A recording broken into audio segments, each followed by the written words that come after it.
আসসালামু আলাইকুম। যারা আপনারা মেমোরি ফোম ম্যাট্রেস নিতে চান একটু দেখে বুঝে শুনে তারপরে ক্রয় করবেন, কারণ বর্তমানে কিন্তু অনেকে ইউলো কালার একটা ফোম বা এরকমের ফোমকে বলে টোটালি মেমোরি ফোম। তো এই ফোমগুলো কিন্তু আঙুলের ছাপটা দেখবেন এইভাবে উঠে যায় সাথে সাথে, এটা তো কোনো আঙুলের ছাপ পড়েই না। এই যে এই ধরনের ফোমকে অনেকে মেমোরি ফোম বলে, উঠে না, মানে উঠে যায় সাথে সাথে, বসে না ছাপটা। আর এই ফোমগুলোতে দেখেন আপনি দিলে আস্তে আস্তে সময় নিয়ে ওঠে স্মুথলি। এই ফোমটা ধরলেই বুঝতে পারেন এই ফোমগুলো কিন্তু প্রচুর ঠান্ডা, এবং এই ফোমগুলো আপনি অনেক দিন লং টাইম ব্যবহার করতে পারবেন, কোনো সমস্যা হয় না, এবং এইটা আপনার সব সময় ঠান্ডা থাকে। আর এইসব ফোমগুলো একটু গরম হয়।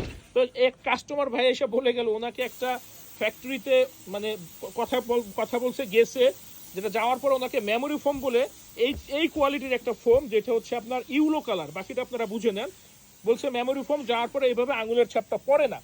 তো ওনাকে বোঝানো হয়েছে যে মেমোরি ফোমের থেকে এটা ভালো, এটা অনেক ভালো। তাহলে দামটা এত কম কেন, উনি প্রশ্ন করছে, বলে ভাই এত কিছু আপনি বুঝবেন না। তো যেই বিষয়গুলো মুদ্রা কথা হচ্ছে এইটা, যে আপনারা যখন কমে কিনবেন, সস্তায় কিনবেন, যেহেতু ফোমের গায়ে লেখা নাই এটা কি ফোম এটা কি ফোম, তখন মানুষ বিভিন্নভাবে বিভ্রান্ত করে, বিভিন্নভাবে কথা বলে আপনাদেরকে বিক্রি করে। এই জিনিসগুলো একটু বুঝে শুনে ক্রয় করবেন, কারণ হচ্ছে এখনকার সময় খুব স্মার্টলি অনেক লেবাজের মাধ্যমে মানুষকে ঠকানো হয়।